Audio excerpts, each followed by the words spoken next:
آپ کو معلوم ہے مالدیپ جو صرف 2 ماہ میں بدھ مت چھوڑ کر پورا ملک مسلمان ہو گیا تھا۔ مالدیپ بحرہ ہند میں واقع ایک سیاحتی ملک ہے۔ یہ ملک 1192 چھوٹے جزیروں پر مشتمل ہے، جن میں سے صرف 200 جزیروں پر انسانی آبادی پائی جاتی ہے۔ مالدیپ کی 100% آبادی مسلمان ہے، جبکہ یہاں کی شہریت حاصل کرنے کے لیے مسلمان ہونا ضروری ہے۔ عجیب بات یہ ہے کہ مالدیپ بدھ مت کے پیروکاروں کا ملک تھا۔ صرف 2 ماہ کے اندر اس ملک کا بادشاہ، عوام اور خواص سب دائرہ اسلام میں داخل ہوئے۔ مگر یہ معجزہ کب اور کیسے ہوا، یہ واقعہ مشہور سیاح ابن بطوطہ نے مالدیپ کی سیاحت کے بعد اپنی کتاب میں لکھا ہے۔ ابن بطوطہ ایک عرصے تک مالدیپ میں بطور قاضی کام کرتے بھی رہے ہیں۔ وہ اپنی کتاب میں لکھتے ہیں کہ مالدیپ کے لوگ بدھ مت کے پیروکار تھے اور حد درجہ توہم پرست بھی تھے۔ اس بدعقیدگی کے باعث ان پر ایک عنقریب جن مسلط تھا۔ وہ عنقریب ہر مہینے کی آخری تاریخ کو روشنیوں اور شمعوں کے جلووں میں سمندر کی طرف سے نمودار ہوتا تھا، اور لوگ سمندر کے کنارے بنے بت خانہ میں ایک دوشیزہ کو بناؤ سنگار کر کے رکھ دیتے۔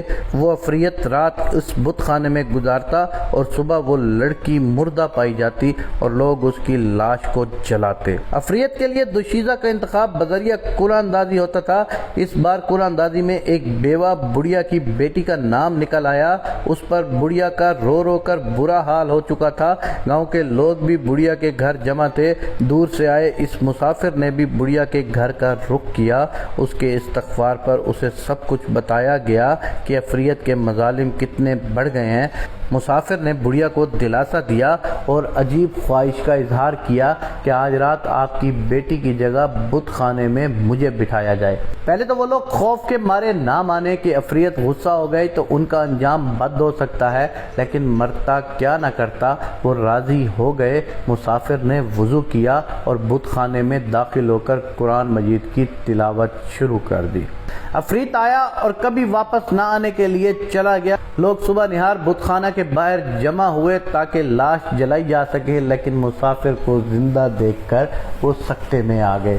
یہ مسافر مشہور مسلم دائی، مبلغ اور سیاح ابو البرکات بربری تھے۔ ابو برکات کی آمد اور عفریت سے 2 ہاتھ ہونے کی خبر جنگل میں آگ کی طرح پھیل گئی۔ بادشاہ نے شیخ کو شاہی اعزاز کے ساتھ اپنے دربار میں بلایا۔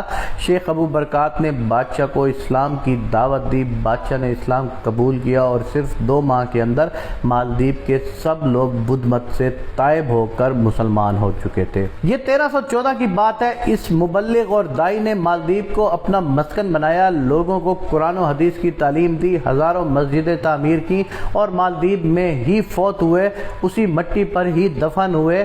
کہنے کو ابو البرکات بربری ایک شخص لیکن تنہا ایک امت کا کام کر گئے۔ میرا یقین ہے کہ آج بھی ان کو برابر اجر مل رہا ہوگا۔ آج بھی ان کے لیے جنت اپنے راستے کھول کے بیٹھی ہوگی، کیونکہ انہوں نے پورے کی پوری اس مسلمان پورے ایریے کو، پورے علاقے کو مسلمان کر دیا تھا۔ سبحان اللہ۔